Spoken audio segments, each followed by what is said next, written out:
দেশের সিস্টেমটা এত বাজে যেখানে লাশ না পড়লে কেউ ভ্রুক্ষেপ করে না।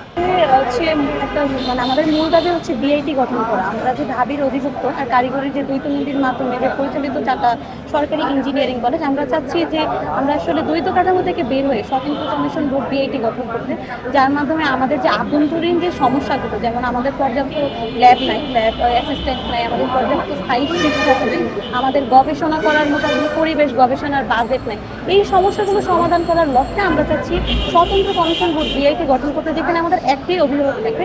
সেই অভিভাবকের কাছে আমরা আমাদের যে আভ্যন্তরীণ সমস্যাগুলো তুলে ধরতে পারবো এবং সেটা অতি দ্রুতই হয়তো তখন সমাধান করা সম্ভব হবে।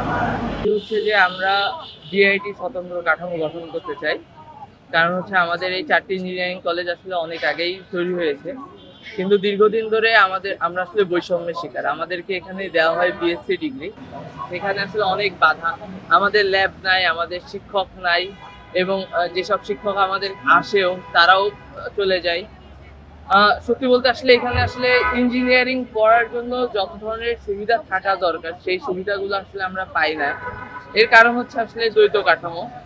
আমাদের এখানে একাডেমিক দিকগুলো দেখা হচ্ছে ঢাকা বিশ্ববিদ্যালয়, এবং হচ্ছে আমাদের প্রশাসনিক দিক দেখা হচ্ছে কারিগরি শিক্ষা অধিদপ্তর। তো এই দুয়ের দ্বৈত শাসনে আসলে কখনোই আমরা যে সমস্যায় ভুগছি, যে শিক্ষক স্বল্পতা, যে ল্যাব ফ্যাসিলিটি না থাকা, কোনো মেডিকেল সেন্টার পর্যন্ত আমাদের আসলে নাই। তো দ্বৈত কাঠামোর মধ্যে থেকে আসলে এই সমস্যাগুলো থেকে পরিত্রাণ পাওয়া কখনো সম্ভব না। আমরা এসেছি ময়মনসিংহ, বরিশাল এবং ফরিদপুর ইঞ্জিনিয়ারিং কলেজ থেকে। তো আমাদের দাবি হলো এক দফা এক দাবি, বিআইটি। আমাদের যে চারটি ইঞ্জিনিয়ারিং কলেজ রয়েছে এগুলো নিয়ে একটি বিআইটি গঠন করতে হবে, এটি আমাদের দাবি। এই দাবি নিয়ে অনেকদিন আন্দোলন করার পরেও প্রশাসন থেকে আমরা কোনো আশ্বাস পাইনি, যার কারণে আমরা এখন আমরণ অনশনের সিদ্ধান্তে উপনীত হয়েছি। এখান থেকে আমরা দাবি নিয়ে যাব, না হয় এখান থেকে আমাদের লাভ যাবে।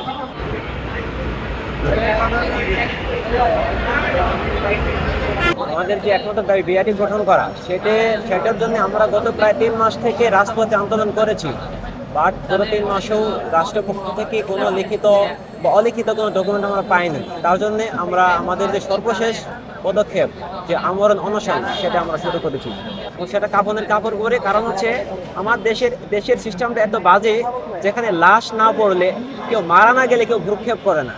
তো আমরা চাই রাষ্ট্র যেহেতু আমাদের এই যৌক্তিক দাবি, গঠনতান্ত্রিক যে আন্দোলন, সেই মাধ্যমে তার কানে কর্ণপাত করতে সে ব্যর্থ হয়েছে, আমরা প্রয়োজন তাকে লাশ দেব, তবু আমাদের যে দাবি সেটা আদায় করে ছাড়ব।